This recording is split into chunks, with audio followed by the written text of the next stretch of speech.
રાજા પરીક્ષિતને શરણાગતિની કથા સંભળાવે છે. સત્યવ્રત મનુ મહારાજ કુતમાલા નદીના કિનારે તપસ્યા કરતા હતા. અનેક વર્ષો તપસ્યા કરી એકવાર નદીમાં ઉભા રહી તેઓ જલ તર્પણ કરતા હતા. જ્યારે જલ તર્પણ કરતા હતા એ વખતે મનુ મહારાજના હાથમાં એક માછલું આવ્યું છે. તેમણે એ માછલાને હાથમાં આવતાની સાથે છોડી દીધું છે. ત્યારે માછલાને વાસા ઉત્પન્ન થઈ અને માછલું બોલ્યું, હું તમારા હાથમાં આવ્યું એટલે કે હું તમારા શરણે આવ્યું કેવા. હવે તમે મને છોડી દેશો તો મોટા માછલા મને મારી નાખશે, માટે મારું રક્ષણ કરો. ત્યારે મહારાજે મનુ મહારાજે તેને કમંડલમાં રાખ્યું. એમ કરતા કરતા માછલું મોટું થયું. માછલું કહે, મને વિશાળ જગ્યામાં રાખો. ત્યારે તેને મોટી વિશાળ જગ્યામાં રાખ્યું. ત્યાં તો તેને વિશાળ સ્વરૂપ ધારણ કર્યું. સત્યવ્રતને આશ્ચર્ય થયું કે નક્કી આ માછલું સાધારણ માછલું નથી, કોઈ ચમત્કારિક લાગે છે. મત્સ્ય નારાયણે કહ્યું, રાજા, હું તારું કલ્યાણ કરવા આવ્યો છું. બોલીએ મત્સ્ય નારાયણ ભગવાન. હે રાજા, આજથી 7મે દિવસે ભૂલોક, સ્વર્ગલોક અને ગૌલોક ડૂબી જાય તેવા પ્રલય થવાના છે. તે વખતે એક નૌકા તારી પાસે આવશે. તું બધી ઔષધિઓના બીજ, સપ્ત ઋષિઓ વગેરે લઈને નૌકામાં બેસી જજે અને વાસુકી નાગનું ગરુડું બનાવી મારા શિંગડા સાથે બાંધી દેજે. આમ ભગવાને સત્યવ્રતને પ્રલયમાંથી ઉગાર્યો. આમ 8મા સ્કંદની કથાનો વિરામ આપતા 9મા સ્કંદની કથામાં સુખદેવજી મહારાજ પ્રવેશ કરે છે. 9મા સ્કંદમાં સુખદેવજી મહારાજ રાજા પરીક્ષિતને સૂર્યવંશ અને ચંદ્રવંશની ઇતિહાસ કહે છે.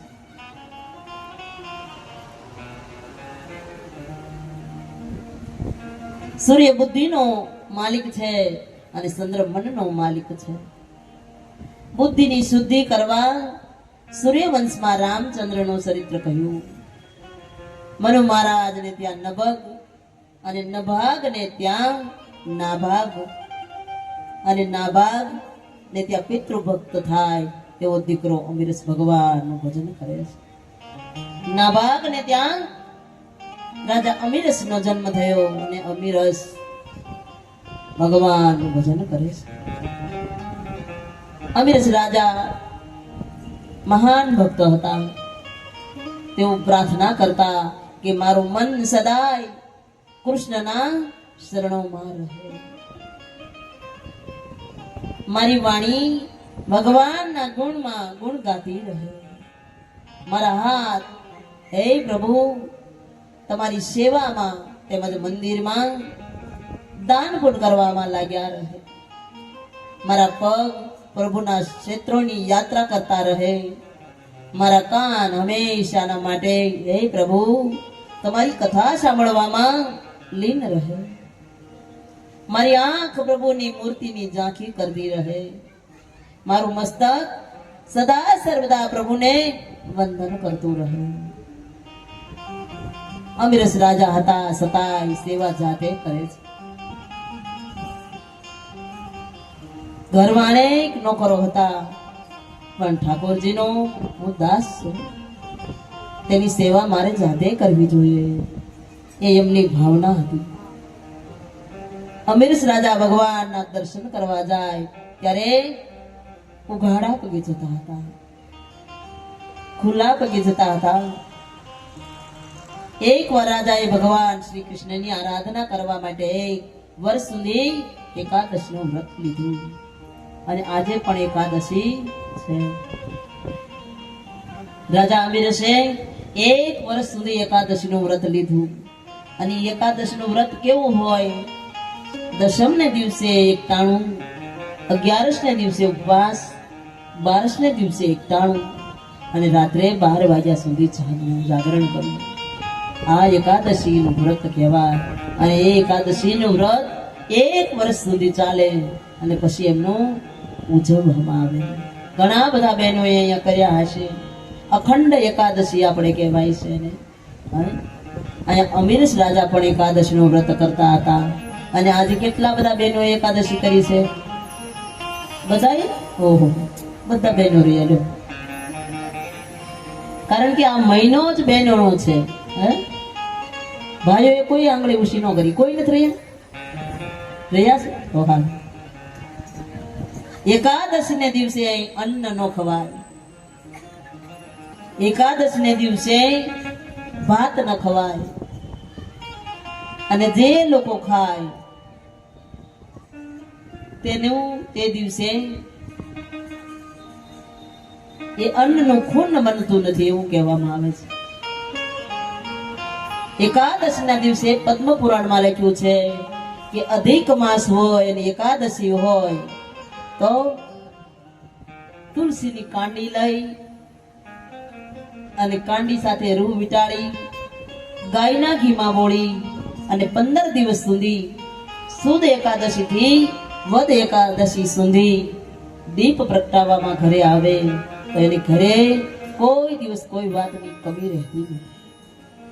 તો આવો વાલા, આજે એકાદશી છે એટલે એકાદશી બધા રહ્યા છો તો એકાદશીનું આપણે કીર્તન કરીએ. એકાદશી એકાદશી કરીએ તો વૈકુંઠ પામીએ.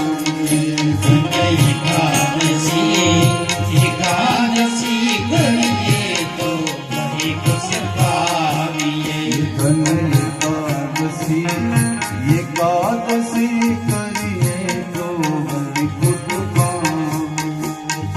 એકાદશી એકાદશી કરીએ તો વૈકુંઠ પામીએ. મારી એકાદશીનું વ્રત કરવું છે.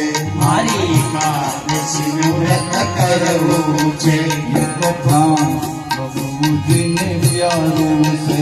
એક પ્રાણ પ્રભુજીને પ્યારું છે. એક વિઠ્ઠલ લઈ જાનારું છે.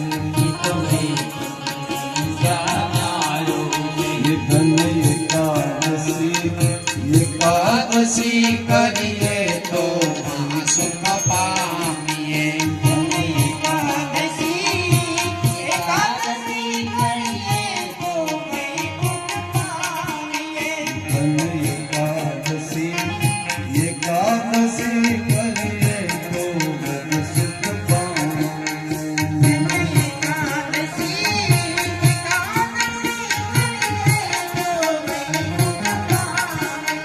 મારે એકાદશીનું વ્રત કરવું છે. મારે ધ્યાન હરિનું કરવું છે. મારે વૈકુંઠ જઈને વસવું છે. ધન એકાદશી એકાદશી કરીએ તો વ્રત સુખ પામીએ.